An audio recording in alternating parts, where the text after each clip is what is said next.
This is hands down the sharpest 35mm lens that I've ever tested. And it's available for Lumix L and Sony E full-frame cameras. Hi friends, Dirk and Kiwi here, and today we're looking at the Sigma 35mm f1.4 DG2 Art. It is a loaner from Sigma. I have to send it back after a couple of weeks, but I'm very grateful that I get the opportunity to test this lens. I met with Christian and Manuela in Fort Myers. Little did I know that on this particular day there was a music festival, and it was loud and it was wild, but this gave me a good opportunity to test the Sigma 35mm f1.4 DG2 Art during the day as well as in the evening hours in low light. Special shout out to Christian and Manuela, both helped me a lot with this review. Thanks so much for this, guys. Let's get into real-world photos. Man, is this sharp. The minimum focusing distance is 11 inches, 28 centimeters, so we can get relatively close to our subjects. When it comes to street photography, we normally barely use f1.4, right? But I did it anyways to put this lens to the test.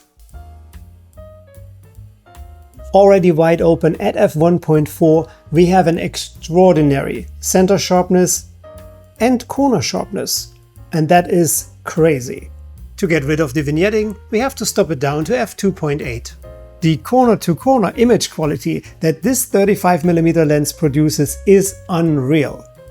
The bokeh on this lens is really nice. Looking at the bokeh balls, they get a bit cat-eye-ish towards the edges, but there's no color fringing. No matter photo or video mode, the focus of this lens is fantastic. It is spot on, it is snappy and fast, and it is silent.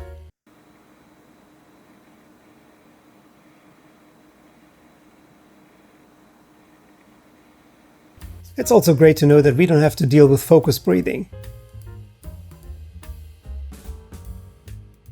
Even at night, when you have lower contrast, the focus stays as snappy as it is during the day. Although the image quality is close to perfection, still on out of focus contrasting edges we see mild chromatic aberrations. And that's pretty much the only downside I can see with this lens, but it's really minimal. So since we're on the topic of chromatic aberrations, let's take a look at longitudinal aberrations at f1.4, f1.8, 2.8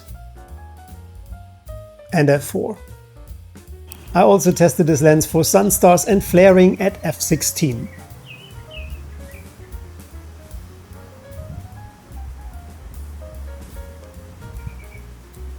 Spoiler alert, I'm also currently testing the TT Artisan 40mm f2 for L-mount cameras, and so I thought, you know what, let's take both and test them in one go. Man, what a difference between those two lenses. Of course, the price difference is huge, but just looking through the viewfinder, it felt like being on a different planet. This is a typical Sigma lens. What I mean by that is, it's just so well built. It's made of metal. At the back we have the aperture ring that can be clicky, but we have the switch, and now it's silent. Very nice. Two programmable buttons, and here the AF/MF switch. Oh, and there's another switch, and we can lock the aperture ring with this switch. The focus ring has the perfect resistance. It's very smooth. It's not too loose, it's not too stiff, just perfect. We have a lens hood, and the front filter size of this lens is 67mm. Especially lumix shooters will appreciate this, because all the lumix prime lenses have the same front filter size. That's great, guys, we don't have to buy new ND filters. There's a rubber ring on the lens mount to protect it from moisture and dust. 525 grams, 1.2 pounds. It's not a lightweight, but it's definitely also not heavy. It sits really nice on the camera, it feels well balanced and stable. Although this is really not a big lens, it's as big as a coffee mug, we have 15 elements in 12 groups built in, and it has 11 rounded aperture blades. 35mm is a very popular focal length. I use it all the time when I'm using my Sony camera as a webcam. Then 35mm it is. Or when I'm standing alone in front of my camera. Oh, bye Kiwi. And there are so many other use cases for 35mm. For all creators, no matter photo or video, products, food, editorials, commercials, this is really great to have. The Sigma 35mm f1.4 DG2 Art retails at $1,059. That's a steep price and I really wish it was a bit cheaper, but I think it's worth it.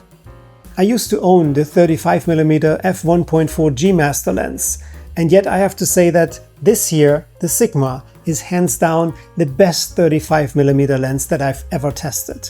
So this comes highly recommended. So who's this lens for? Everyone who's addicted to absolute perfection, to fantastic colors, contrast and sharpness will be happy with this lens. And I love the details you can capture with the Sigma 35mm f1.4. Well, and that pretty much concludes my little video. Thanks so much for watching this. Till the next time, stay safe, stay tuned and take care. Bye for now.